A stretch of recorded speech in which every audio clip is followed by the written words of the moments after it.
Amen, hallelujah. Tau palung dam niya dung na wampi nate hangin. Nung gitwapi nate hangin lung damong tau pa. Nung happy nate ni khatkin di khanong musak ngani lung damong tau pa.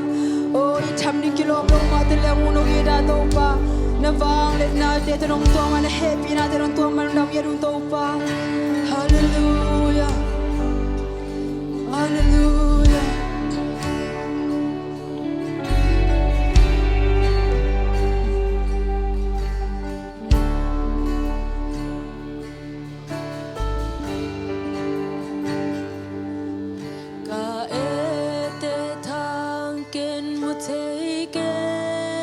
Pahoy na lungay khom jing yang amen. Amen. Hallelujah.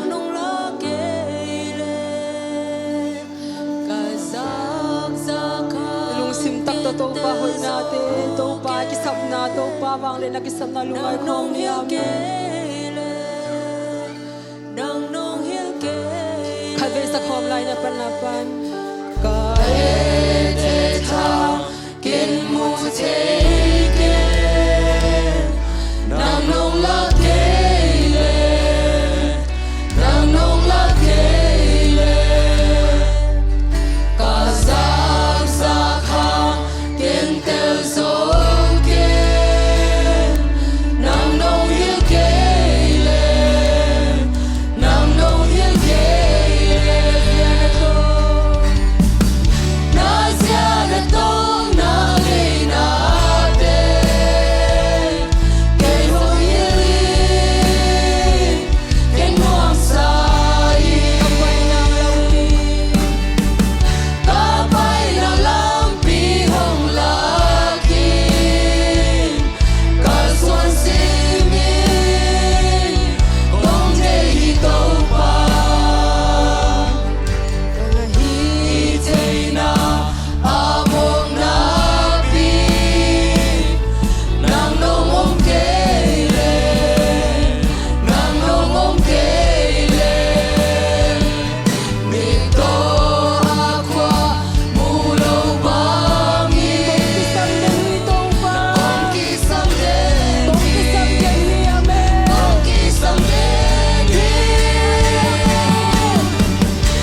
tunga toma na sem nomi nang nye tunga nang le nang chunga le toma se no pina bunge ti amen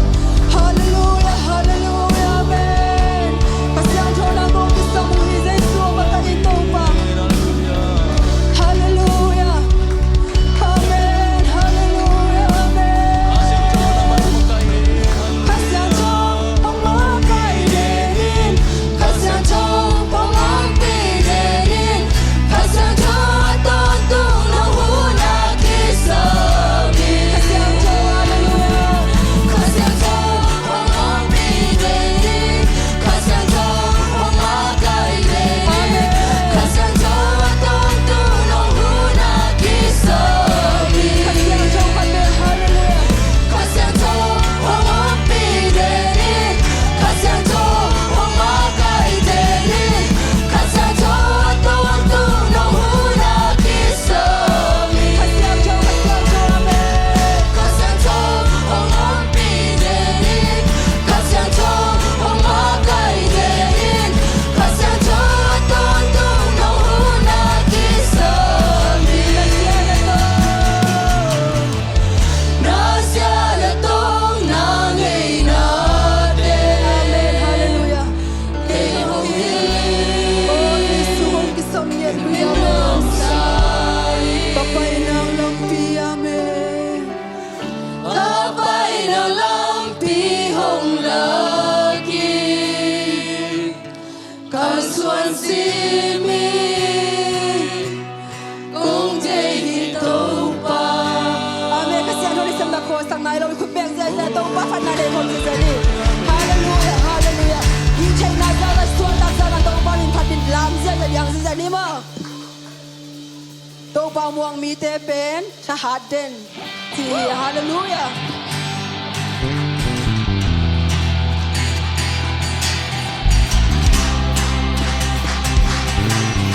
Yang jay ni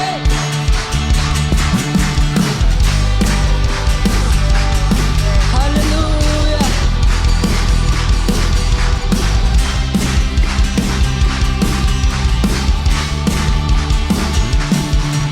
Ilay tumatu humisang te Nagtang nasungi ngay sun kitang inang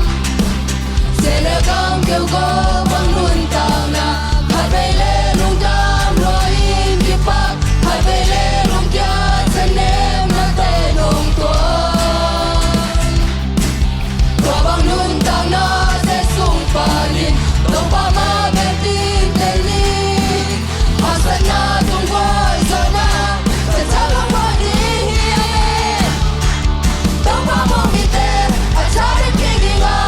Ngu ma la lo cha te leng tong din A ma te ta na pin To lo ri hua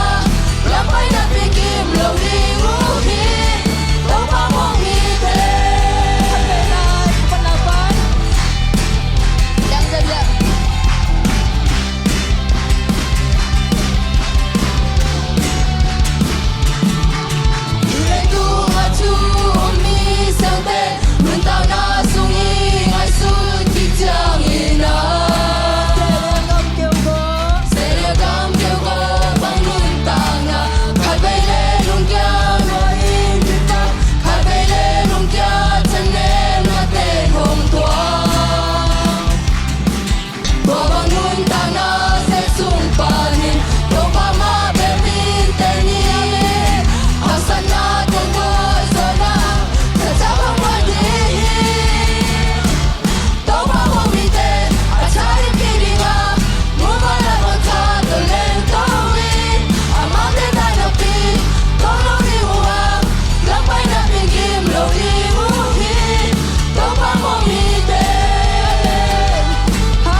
ama muan ta khema bel ta khiamen tunina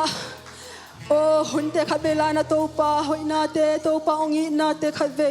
elein ngai sunina to pa hoina khabelungai khom ding de ngia ding to pa hallelujah anel pen pa lem pen dong tunina hanalung sim tak pi ta to pa ho pi len sin ong tel luang thai lua ki sapna a hoi lo na te na tom pa na hoyang piang sak do mi to pa hi amen hallelujah na sung na puwa thai to pa tunga kyam ngia din amen na kisap na bangina ong pinom to pa hi amen hallelujah ka sung le ka puwa until inong taking amen gam la pi panin ka ngai sunong taking amen hallelujah ka om na khen pel nong mu ka gam tan nong taking amen nang bang hong te te long ken hong bol ka pa sian khat ve lai sa khom ni ka sung le ka pwa en te lin nong taking gam la pi panin ka ngai sunong taking to pa me gam la pi panin ka ngai sunong taking ka om na khen pel nong mu ka gam tan nong taking nang bang hong te te long ken hong bol ka pa sian na tak lam khu to nong len ki phi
Huton tumhi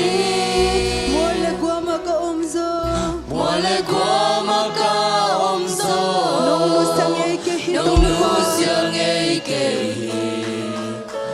Nang makapildingin Ko'y kapay tuan dia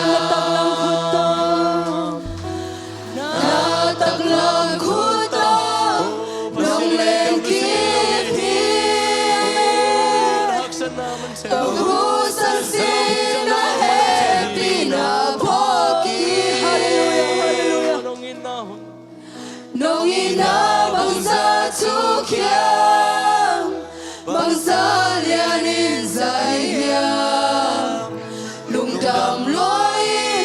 Nong itondong manintaw pa Nong saksak sa dalang dang tupi Nong sirsak sa tilang dangin yan luay Asapin ng orhot na tanong ay sakitaw pa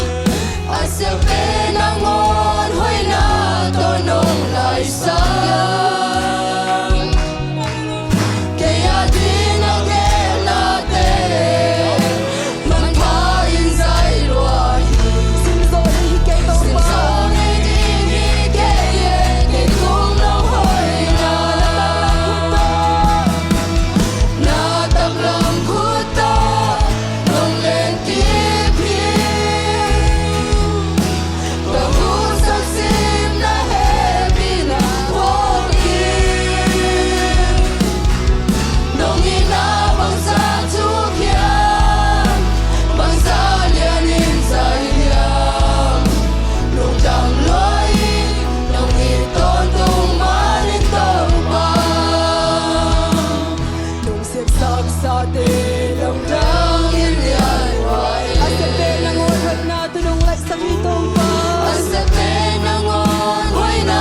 tonong laisa Kaya dinagel natin Kaya dinagel natin Manpain sa iroy Simson ay hikay Sinsong hindi higay Kay kung nahoy na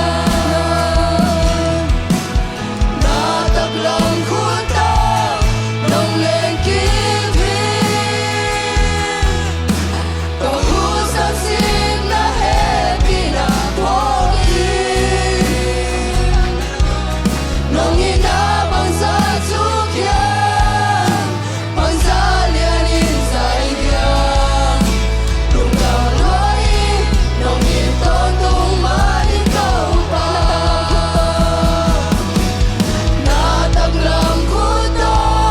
Nung lengkipin Pahusan sila happy na pokong tawpa Pagusap sim na happy na pogin Nung inabang sa tukyan Pangsalianin sa iyang Lunggang loy Nung itondong manintong pa Nataglang kuto Nung lengkipin Kahusang sim na happy na pogin Nung inabang sa tukyan Pangsalianin sa iyang Lungdam loy Nung itondong manintaw Phải pa ta cũng tế làm tôi khát bê sức hôm lại ni Nataglang kuto Nung lengkipin Amen Kahusang sim na happy na pogin Nung inabang sa tukyan Pangsalianin sa iyang Lungdam loy Nung itondong manintaw pa